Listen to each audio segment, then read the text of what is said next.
everybody, Peter again from Black and Yellow. I'm going to show you very quickly how to update a WordPress website. We get a lot of clients asking, can we update our website ourselves, or can we train somebody with very little tech knowledge or website knowledge how to update the newly built website that you've given us?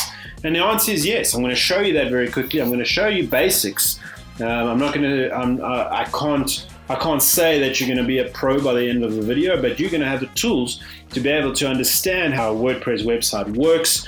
And once again, this is a tutorial for beginners and people that, again, don't have the tech knowledge and haven't done this before. So your newly installed WordPress website would look like this. That's the default template when you install a brand new site. If, however, you've had a website built and installed, it will probably be fully built. If you go to the back of this website, it will look identical to the back of this website. Obviously, there'll be more plugins and features and all that kind of thing, but I'm going to show you the basics, and you should have a quick grasp on how to edit the website. All right, this is your website. You're logged out, and it will look like this. If you take a look at the top bar here, the white touches the top and there's no editing bar. You'll see what I mean in a second. If I log in, WP-admin, WP stands for Wordpress-admin, quite easy. Hit enter. Now it's going to ask you to log in, which I'm going to do. Once you're logged in, I'm going to view that very same page. Now you'll see there's a black bar here. This is your admin bar. This shows you that you are logged in, right? So when you're viewing the website, there's two sides to it. There's the back end and there's the front end. To access the back end, the easiest way to do it once you're logged in is to mouse over here and hit dashboard.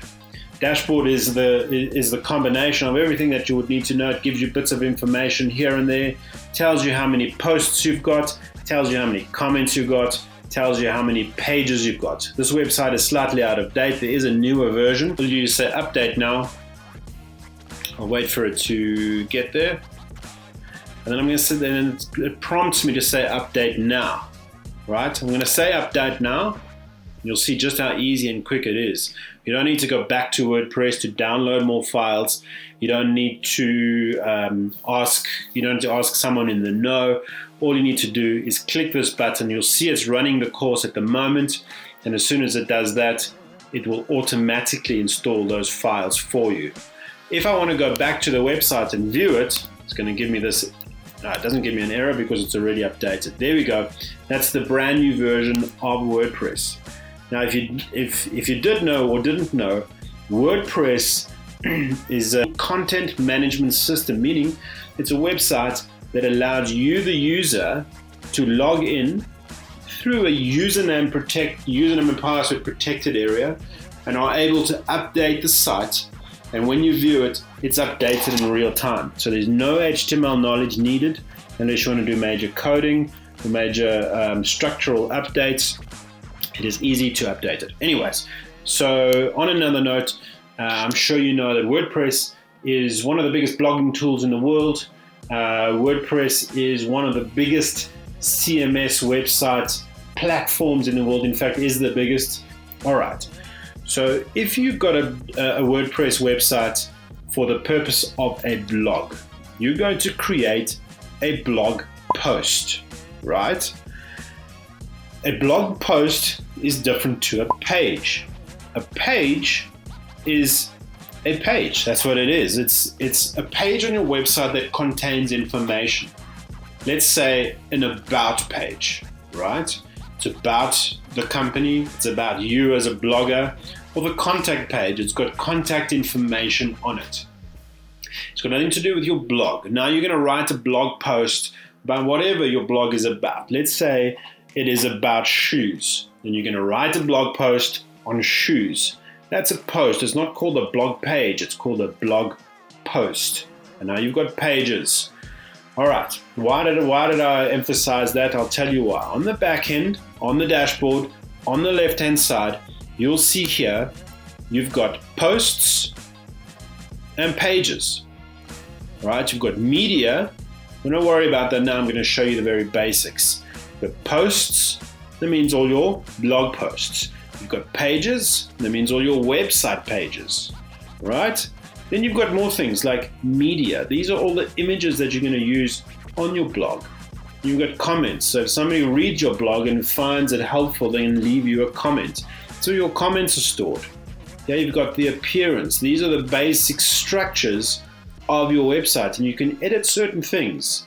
Doesn't mean that you can edit the whole thing. You can edit certain things. And now your plugins. Plugins are little modules that you can download from the internet to enhance your site, to add a calendar to it, to add a gallery to it, whatever you need, whatever your needs are. Users, these are the people. These are the people you allow access into your website. So if you've got writers that will write content for you, you've got an editor, all those kind of things, you can set up different levels, different user levels, and give them their own usernames and passwords. Tools and settings, I wouldn't worry about these. These go a little bit more in depth. All right, let me show you the posts quickly. If I click all posts, it's going to show me all the posts that are currently on my site. By default, WordPress gives you one called Hello World. They do it all the time. I don't know why, but it's there. So I'm going to say add new. Let's add another blog post. All right. Anyways, this one's going to give me this. It's going to ask me for a title, and I'm going to say, let's call this one Bye Bye World. All right. You can type here. You can start typing my blog and how brilliant it is, and I can create a link. This is a link to my Facebook page, right? Cheapest, etc., etc. So now you're creating your page. You don't have to publish it live onto the website just yet. I can save a draft. I can preview it. It's going to open up a preview. There's all the text that I typed. There's the comments. Right? But once I'm happy with it, what I'm going to do is I'm going to publish it. Cool? Tells you at the bottom there, your post is published. So now if I go back to my website, right, there's the Hello World, now there's Bye Bye World, and there's Hello World. So what it's doing now is it's just structuring it one on top of the other. If I go in and create a third one, it's going to place that above Bye Bye World. This is just the way that the website is laid out, right? So those are your posts. If I want to go and categorize my posts, I can go to categories. These are uncategorized. So these are ladies' shoes. Your slug is the title that will appear in the link on the website. I'm going to leave that off. So what you'll see what happens. I'm going to leave that blank. You can customize that if you want, and you can give it a description. But I'm going to say add new, and you'll see the slug has been duplicated without any spaces. And now here's men's shoes. I'm going to do the same thing. And there's men's shoes, right? Now I'm starting to categorize the post. So if you want your users to only see certain categories, so you want to target, you want to advertise ladies' shoes to ladies. You don't want to direct the men to the ladies' shoes section. So under here, I'm going to categorize, and I'm going to make sure that that's only on ladies. So later on in the website, if you set up a link to only the ladies' shoes, you've successfully categorized all the blog posts on your website into categories. I'm sure that will help you structure it, especially the bigger your site gets, and the more pages you get, the more posts you get. Sorry, I used the word pages. And if you go into the back and click on categories, you'll see here it gives you the post count, and it tells you how many posts are inside that category. All right, I'm waffling on. So let's go to pages. Pages works exactly the same. WordPress by default gives you a sample page. I'm going to say add new, right? And I'm going to say new sample page. And I'm going to type some stuff. You'll see on the side here, you've got different color settings. You can change colors, can change the background, and There are all sorts of little settings that you can go through. I can allow comments.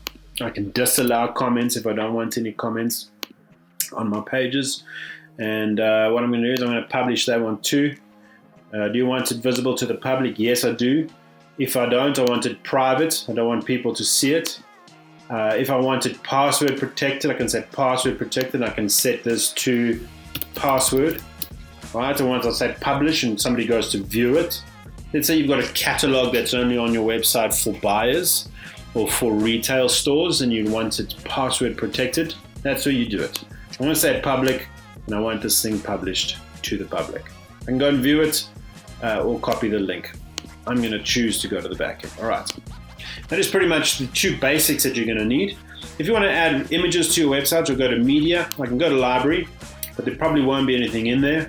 The best way to do it is say add new, and you can either open up a finder like this and drag an image in, or you can say select file and you can go and find an image, right?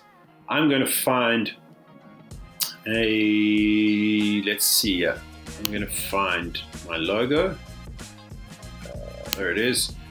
I'm going to choose it. You'll see it uploading, and there it is. You can put an alt text on it. You can change. You can add the description if you're that kind of person that wants to categorize everything.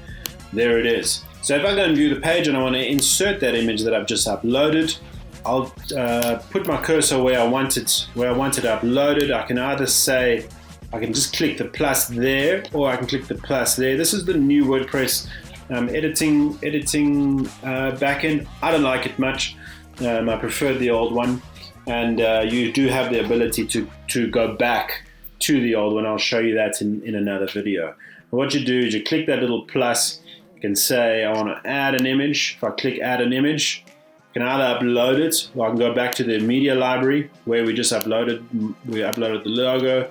I'll select it and say boom, and there it is. I'm going to say update, and then it updates it and saves it. So now that will be live on your website immediately. So if we go and preview it, you'll see it there. These are just the basics, right? So in the back end of your site, let me see if there's anything else I need to show you.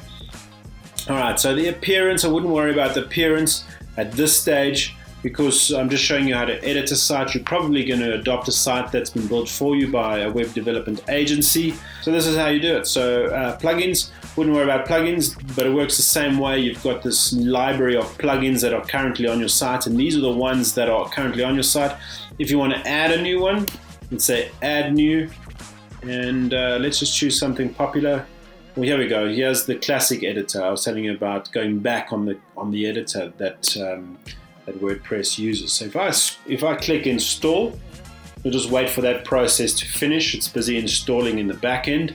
Once it's installed, it's going to prompt you to activate. You can only start using the plugin once it's activated. So I'm going to click on activate. You'll see again the progress bar at the top. Now it's activated. So if we go back to one of the pages, this is the same page that we installed earlier, but now you'll see it's completely different.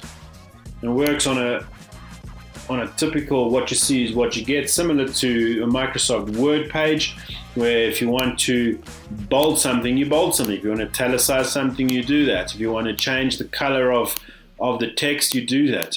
If you want to link something to your Facebook page, you click the link. So that's how that works. If you know a little bit of HTML and want to edit some things, all you do is you click on the little text over here, and then you can brave your way through editing the paragraphs there. But if that's not how you are, that's cool. That's how you update the site. And hit update, and it will refresh the page. So go to the front end. I'm going to mouse over your site and I'm going to say visit site. There is your website. So there's the page that I created, the new sample page. There's no blog currently. I'll show you how to add that to your site. Go to the dashboard. I'm going to go to appearances. I'm going to go to menus. Okay. It doesn't look like there's any menu set. So let's call one main navigation. Create the menu. There's the menu that I can apply to the top of the page. I can say new sample page, that's the one we created, and I can say posts. Hello world, bye bye world, and then I've added both of them. I say save, right? Manage locations, and I can say desktop, main menu. That's the one that I want. So we're going to refresh the website. Let's go and see what it looks like. And there we have it. There's your menus. You'll see the page that we're on is underlined. We'll go to Bye Bye World. That one's underlined. And there's the category ladies shoes. You're probably thinking to yourself, this is an ugly site. I get that. I'm just showing, I'm just giving you a bit of a preview on how to get into the back end, how to change a couple of things, and once you can start to master these tools, watch some of our other videos. I'm going to show you some more snippets on how to do other little tasks on the back end of a WordPress website. Thanks once again for watching. I really appreciate it, and we will chat again soon. Thank you. Bye.